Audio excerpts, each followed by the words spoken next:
അറിയാതെങ്കിലും ഞാനിപ്പോൾ ശ്രീനാഥിൻ്റെ മുഖത്തേക്ക് നോക്കി. ഷർട്ടിൻ്റെ കോളർ ഭാഗമെല്ലാം ചുളുങ്ങിയിരുന്നു. പക്ഷേ അയാളുടെ കണ്ണുകൾ, ആ നോട്ടം സഹതാപമാണോ ദേഷ്യമാണോ എന്തോ വായിച്ചെടുക്കാൻ കഴിയാത്തൊരു ഭാവം ആ മുഖത്ത് നിഴലിച്ചിരുന്നു.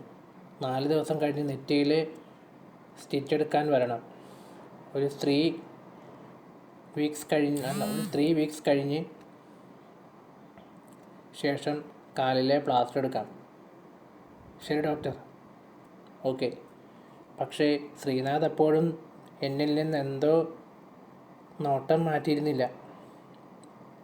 ഡോക്ടർ പോയപ്പോൾ കാർത്തിനോട് വീണ്ടും ചോദ്യം ആവർത്തിച്ചു. എന്താ അച്ചു ഉണ്ടായത്?